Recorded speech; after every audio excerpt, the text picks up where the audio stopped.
Hello and नमस्ते, स्वागत छ हजुरहरूलाई नेपाल अनलाइन स्कुल च्यानलमा। आज हामी बीपीएस फर्स्ट इयरको अकाउन्ट्स अन्तर्गत एकाउन्टिङ प्रोसेस जुन हाम्रो युनिट 3 मा रहेको छ त्यस च्याप्टरसँग सम्बन्धित हामी यहाँ कन्सेप्टहरूको बारेमा कुरा गर्न जाँदैछौँ। जस्तै हाम्रो यहाँ एकाउन्टिङ प्रोसेसमा हुने भनेको एकाउन्टिङ इक्वेसनदेखि लिएर जुन हाम्रो सब्सिडायरी बुकहरू हो त्यसको बारेमा चाहिँ रहेको छ है। र एकाउन्टिङ इक्वेसनमा हाम्रो एउटा नेम रहेको छ जसमा एउटा इक्वेसन बन्ने गर्दछ। इक्वेसन चाहिँ कस्तो हुन्छ भन्दाखेरि यहाँ हाम्रो हुने भनेको एसेट्स इक्वल टु के हुन्छ त लायबिलिटिज प्लस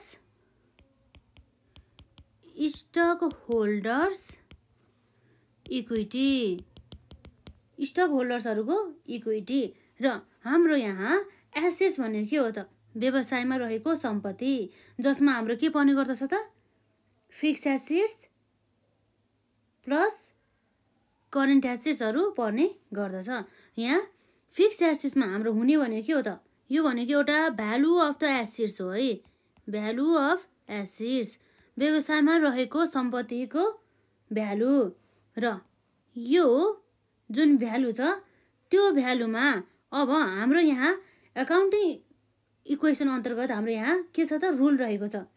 जस्तै हाम्रो यहाँ जस्तै मानौँ न सुरुमा हाम्रो भ्यालु अफ द एसेट्स जुन हाम्रो एसेट्समा पर्ने भनेको के हो त करेन्ट एसेट्स र अर्को पर्न सक्ने भनेको के हो त प्रपर्टी प्लान्ट एन्ड इक्विपमेन्ट पर्ने गर्दछ।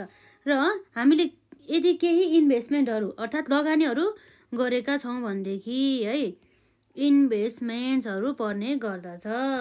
र यसमा यी सबै जुन हाम्रो एसेट रहेको छ भ्यालु अफ द एसेट्स त्यो भ्यालु अफ द एसेटमा चाहिँ के हुन्छ त कुनै पनि सम्पत्ति चाहिँ इन्क्रिज भयो भनेदेखि के गर्ने र डिक्रिज भयो भने के गर्ने यो हाम्रो एकाउन्टिङ इक्वेसनमा यदि यसरी एसेट्सहरू इन्क्रिज भयो भने हामी के गर्छौँ प्लस गर्छौँ अर्थात् हामी के गर्छौँ एड गर्छौँ। र यदि डिक्रिज भयो भनेदेखि हामी के गर्छौँ लेस गर्छौँ घटाउँछौँ है। यसरी भयो। र यसरी अर्को हाम्रो यो एसेट्स पछि रहेको छ लायबिलिटिज। यो लायबिलिटिज भने चाहिँ के हो त भने चाहिँ व्यवसायमा रहेको दायित्व। व्यवसायले चाहिँ कुनै पनि टाइम अवधिभित्र तिर्नुपर्ने एउटा दायित्व है। दायित्वलाई चाहिँ हामी बुझिन्छ। र यो हाम्रो लायबिलिटिजले इन्क्लुड गर्ने भने के हो त करेन्ट लायबिलिटिज लङ टर्म डेब्ट अदर लायबिलिटिजहरू इन्क्लुड गर्ने गर्दछ। र यो भने के हो त लायबिलिटिजलाई हामी के भन्छौँ त amount owed to third parties। र यसरी amount owed to the third parties भनेर चाहिँ बुझ्ने गरिन्छ। अर्थात् हामीले चाहिँ थर्ड पार्टिज जुन थर्ड पर्सनहरूलाई चाहिँ हामीले दिनुपर्ने एउटा के हो त दायित्व भनेर चाहिँ बुझिन्छ। यसरी amounts owed to the third पार्टिजभित्र हाम्रो पर्ने भनेको के हो त यसमा पर्ने भनेको करेन्ट लायबिलिटिज। र अर्को यसै गरी पर्ने भनेको के हो त यो दायित्व अन्तर्गत लङ टर्म जसलाई हामी दीर्घकालीन दायित्व पनि भन्छौँ है त लङ टर्म डेब्ट जुन हामीले लोनहरू लिएको हुन्छ। र यसै गरी अर्को रहेको छ हाम्रो अदर लायबिलिटिज। यसरी हाम्रो सबै दायित्वहरू चाहिँ पर्न गयो। यी सबै चाहिँ हाम्रो के हो त व्यवसायको दायित्व जसमा हाम्रो के पर्यो current liabilities long term debts other लायबिलिटिजहरू पर्न गयो। र यस्तो केसमा हामी एकाउन्टिङ इक्वेसनमा हामीले के गर्छौँ त यदि लायबिलिटिज इन्क्रिज भयो भने हामी के गर्छौँ त लायबिलिटी इन्क्रिज भयो भने हामी एड गर्छौँ के गर्छौँ एड गर्छौँ। र यसरी डिक्रिज भयो भने लायबिलिटी घटेमा हामी के गर्छौँ त हामी लाइबिलिटिज घटेमा हामी गर्छौँ लेस डिडक्सन गर्छौँ है त यसलाई। यसरी भयो हाम्रो एसेट्स र लाइबिलिटिजको ट्रिटमेन्ट। अब यहाँ हाम्रो स्टक होल्डर्स इक्विटी। हामीलाई थाहा नै छ स्टक होल्डर्स इक्विटी अन्तर्गत के पर्छ त कमन स्टक, प्रिफर्ड स्टक र साथै हाम्रो कुनै पनि क्यापिटलहरू चाहिँ यदि के छ भन्दा चाहिँ एडिसनल क्यापिटलहरू भयो, रिटेन अर्निङ्सहरू चाहिँ हाम्रो यहाँ पर्ने गर्दछ, जुन कुरा हामीले already accounting for shareholders equity अन्तर्गत नै यसको कन्सेप्ट हामीले हेरिसक्यौँ है। र यसलाई हामी के भन्छौँ त एमाउन्ट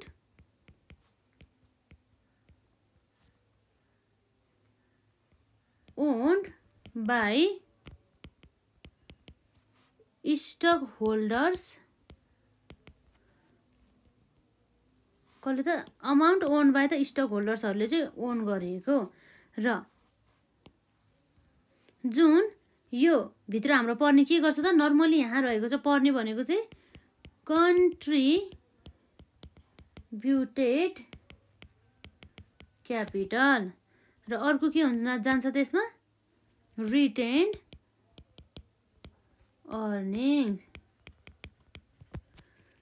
अर्निङ्सहरू। यसरी कन्ट्रिब्युटेड क्यापिटल प्लस रिटेन अर्निङ्सहरू पर्न गइसकेपछि अब के हुन्छ त यो एकाउन्टिङ इक्वेसनमा यदि कन्ट्रिब्युटेड क्यापिटल अथवा रिटेन अर्निङ्स जुन हाम्रो स्टक होल्डर्स इक्विटी बढ्न गएमा हामी के गर्छौँ त इन्कम एन्ड गेन भएमा हामी के गर्छौँ एड गर्छौँ है। र यदि एक्सपेन्सेस एन्ड लस भएमा हामी के गर्छौँ यसलाई लेस गर्छौँ डिडक्ट गर्छौँ है। यसरी चाहिँ हाम्रो यहाँ कन्सेप्टहरू चाहिँ रहेको छ। यसमा के हुने भयो त एकाउन्टिङ प्रोसेस अन्तर्गत हामीले एकाउन्टिङ इक्वेसन हेर्छौँ। एकाउन्टिङ इक्वेसनमा चाहिँ हाम्रो एउटा इक्वेसन हुन्छ क्या एकाउन्टिङको, जसमा के हुन्छ त एसेट्स बराबर चाहिँ के हुन्छ त liabilities plus stockholders equity गऱ्यो भनेदेखि हाम्रो सम्पत्ति बराबर हुन्छ अरे। र एसेट्स भनेको के हो त भन्दाखेरि भ्यालु अफ द एसेट्स र लाइबिलिटिज भनेको के हो amount own to the third parties भनेर बुझिन्छ। र यसरी स्टक होल्डर्स इक्विटीभित्र के पर्यो त amounts own by the stockholders पर्ने भयो। र भ्यालु अफ द एसेट्समा हाम्रो के छ त करेन्ट एसेट्स जुन हाम्रो चालु सम्पत्तिभित्र पर्ने गर्दछ। जस्तै यसमा हाम्रो पर्ने भनेको के हो त रिसिभेबल्सहरू भयो, क्यास एन्ड ब्याङ्कहरू भयो, इन्भेन्ट्रिजहरू भयो है। र अर्को हाम्रो यहाँ फिक्स एसेट अन्तर्गत पर्ने भनेको प्लान्ट एन्ड द मेसिनरी अथवा प्लान्ट एन्ड इक्विपमेन्ट्सहरू भइहाल्यो, प्रोपर्टीहरू भइहाल्यो, इन्भेस्टमेन्टहरू भइहाल्यो जुन व्यवसायबाट चाहिँ गरिएको लगानी भन्ने कुरा भयो। र यसरी amounts own to the third parties, यसरी अमाउन्ट चाहिँ ओन गर्यो थर्ड पार्टिजलाई भनेर चाहिँ हामीले लाइबिलिटिज भनेर बुझिन्छ, जुन हाम्रो दायित्व दिनुपर्ने हुन्छ। ओन भन्दा नि ओड के भयो यसमा। र यसरी दायित्व अन्तर्गत हाम्रो चालु दायित्व अथवा दीर्घकालीन दायित्व long term liabilities and the current लाइबिलिटिजहरू पर्ने गर्दछ। र यसरी अर्को रहेको छ स्टक होल्डर्स इक्विटी अन्तर्गत अमाउन्ट्स ओन्ड बाई कसले त स्टक होल्डर्स, जुन चाहिँ स्टक होल्डर्सहरूको जसले चाहिँ व्यवसायमा लगानी गरिएको हुन्छ, उनीहरूले चाहिँ सेयर पर्चेस गरिएको हुन्छ व्यवसायमा हो, उनीहरूको पुरै अमाउन्टलाई हामी के भन्छौँ त स्टक होल्डर्स इक्विटी, जसमा हाम्रो के पर्छ त कन्टिन्युड क्यापिटल, रिटेन अर्निङ्सहरू भइहाल्यो। र यसमा पनि हाम्रो प्रत्येकको चाहिँ छुट्टा छुट्टै नियम रहेको छ। जस्तै हाम्रो यदि सम्पत्ति छ भनेदेखि सम्पत्ति इन्क्रिज भयो भनेदेखि हामी के गर्छौँ एड गर्छौँ, यो रुल छ है यो। र यदि सम्पत्ति डिक्रिज भयो भने हामी के गर्छौँ लेस गर्छौँ। र यदि लाइबिलिटी इन्क्रिज भयो भने हामी के गर्छौँ एड गर्छौँ। र लाइबिलिटिज घट्यो भने हामी के गर्छौँ लेस गर्छौँ। र यसपछि अर्को रहेको छ यदि हाम्रो स्टक होल्डर्स इक्विटी जुन हाम्रो त्यसमा चाहिँ के हुन्छ इन्कम अथवा गेन भयो भनेदेखि आम्दानी अथवा हामीलाई कुनै पनि प्रकारका नाफा भयो भनेदेखि त्यस्तो अवस्थामा हामी के गर्छौँ एड गर्छौँ। र एक्सपेन्सेस खर्च तथा हाम्रो घाटाहरू भयो भने हामी के गर्छौँ लेस गर्छौँ। यो भयो है। र अब हामीले के गर्छौँ भन्दाखेरि जेनरली हामीले यो ट्रायल ब्यालेन्समा हाम्रो यो एकाउन्टिङ प्रोसेसमा हाम्रो अर्को के थाहा हुनुपर्छ भन्दाखेरि एउटा रुल हुन्छ के, जस्तै on the basis of the account, कुनै पनि अकाउन्टको बेसिसमा चाहिँ हामीले कुनै पनि ट्रान्जेक्सनहरूलाई अकाउन्टलाई भनौँ न, अकाउन्टलाई चाहिँ 3वटा भागमा चाहिँ विभाजन गरिन्छ। जस्तै हामी यहाँ हेर्न सक्छौँ rule of the debit and the credit है। क्रेडिट र डेबिटको चाहिँ रुल जुन हाम्रो on the basis of the account है। तर यो हामीले अलरेडी पढिसकेको छौँ, तर हामी यसलाई रिकल मात्रै गर्छौँ है त। यसमा हाम्रो यहाँ रहेको छ rules of debit and credit, जसमा हाम्रो के छ त नम्बर ए मा on the basis of account, अकाउन्टको बेसिसमा नम्बर आईमा पर्सनल एकाउन्ट हुन्छ एउटा हो। पर्सनल एकाउन्टको बेसिसमा यसले के भन्छ भन्दाखेरि यसको रुल रहेको छ केलाई डेबिट गर्ने र केलाई क्रेडिट गर्ने त। डेबिट केलाई गर्ने र क्रेडिट केलाई गर्ने। डेबिट गर्ने भनेको केलाई हो त भन्दाखेरि डेबिट गर्ने भनेको रिसिभरलाई, कसलाई? रिसिभरलाई। जो पर्सन जसले चाहिँ कुनै पनि एमाउन्ट अथवा कुनै पनि सम्पत्ति अथवा कुनै पनि सामान वस्तु तथा सेवाहरू प्राप्त गर्छ भनेदेखि त्यसलाई के भन्छ हामी? रिसिभर हो, त्यसलाई डेबिट गर्ने। र जुन व्यक्ति जसले कुनै पनि कुराहरू दिन्छ अथवा पेड गर्छ अथवा वस्तु तथा सामानहरू दिन्छ भनेदेखि त्यो गिभरलाई हामी के गर्छौँ? क्रेडिट गर्छौँ। गिभरलाई हामी के गर्छौँ? क्रेडिट। र यसपछि अरू हाम्रो के आउँछ त? पर्सनल एकाउन्टमा त हाम्रो भइहाल्यो। र अर्को भनेको हाम्रो के छ यसमा? Real account. रियल अकाउन्ट अन्तर्गत अब के हुन्छ त? यसले डेबिट केलाई गर्छ र क्रेडिट केलाई गर्छ? यसको डेबिट क्रेडिट रुल्स हाम्रो फरक हुन्छ नि त प्रत्येक अकाउन्ट अनुसार। हाम्रो यहाँ रियल अकाउन्ट अन्तर्गत के छ त? डेबिट कसलाई गर्ने त भन्दाखेरि जे आउँछ त्यसलाई हामी डेबिट गर्छौँ भन्छ। डेबिट केलाई गर्छौँ त? वाट कम्स इन भनेर जे आउँछ नि त्यसलाई के गर्छौँ त? डेबिट गर्छौँ। व्यवसायमा चाहिँ जुन जे कुरा आउँदैछ नि त्यसलाई डेबिट गर्ने। र क्रेडिट केलाई गर्ने त भन्दाखेरि यहाँ रहेको त जे जान्छ त्यसलाई, अर्थात् के हुन्छ त? वाट गोज आउट भन्ने कुरा भयो। जस्तै अर्थात् कुनै पनि स्टाफलाई स्यालेरी पेड गर्दाखेरि के भयो त? Salary paid to the staff हो। त्यस्तो अवस्थामा के भयो त हामीले भन्दाखेरि हाम्रो के गरेर त यसमा भन्दाखेरि रियल एकाउन्टसँग सम्बन्धी हाम्रो ट्रान्जेक्सनभित्र स्यालेरी, पर्चेज अफ द फर्निचरहरू पनि पर्न जान्छ। र यसपछि हाम्रो रहेको छ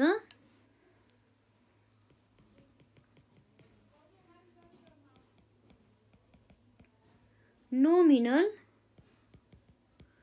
अकाउन्ट, जसमा के भनेको छ त? यसको नोमिनल अकाउन्ट अन्तर्गत यसको रुल रहेको छ डेबिट केलाई राख्ने र क्रेडिट केलाई राख्ने भन्ने कुरा है। डेबिट मेन विशेष गरी राख्ने भनेको कस्तोलाई भन्दा चाहिँ नोमिनल अकाउन्ट अन्तर्गत चाहिँ सबै लसेस केलाई त? सबै घाटाहरू र एन्ड अनि केलाई त भन्दा सबै एक्सपेन्सेसहरूलाई, व्यवसायमा भएका सम्पूर्ण खर्चहरूदेखि लिएर घाटाहरूलाई त्यसलाई हामी के गर्छौँ त? डेबिट गर्छौँ भन्ने कुरा चाहिँ यहाँ रहेको छ। र यसपछि के छ त हाम्रो यसमा? क्रेडिटमा क्रेडिट केलाई गर्ने भन्दा चाहिँ सम्पूर्ण व्यवसायमा भएका सम्पूर्ण नाफा अथवा गेनहरूलाई र व्यवसायमा भएका आम्दानीहरू, इन्कमहरूलाई हामीले के गर्छौँ त? क्रेडिट गर्ने हो भनेर चाहिँ यसरी भनिरहेको छ है त।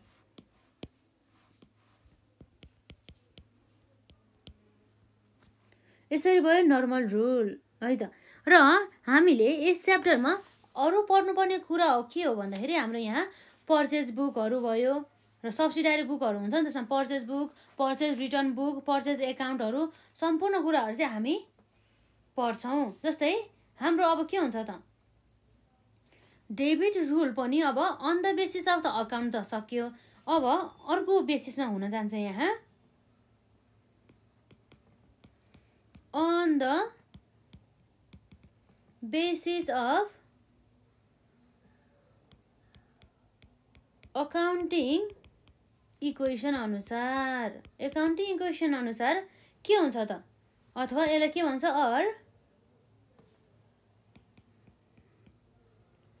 changes in assets, liabilities and capital हो। यो सबै अनुसार चाहिँ के हुन्छ त हाम्रो डेबिट र क्रेडिट रुलमा? यसमा डेबिट गर्ने भनेको केलाई हो त? डेबिट गर्ने भनेको हामीले सम्पूर्ण एसेट्स अथवा एक्सपेन्सेस र लसहरूलाई हामी के गर्छौँ? डेबिट गर्छौँ। जस्तै यहाँ चाहिँ इन्क्रिजिङ र डिक्रिजिङको कुरा हुन्छ कि है। जस्तो अघि हामीले हेरेको जस्तै गरेर यहाँ रहेको छ, यदि इन्क्रिज भयो भने हामी के गर्ने र डिक्रिज भयो भने के गर्ने भन्ने कुरा छ है यसमा। अर्थात् जस्तै हाम्रो यहाँ आइटम रहेको छ, आइटममा पनि के छ भन्दाखेरि यदि के छ त हाम्रो यसरी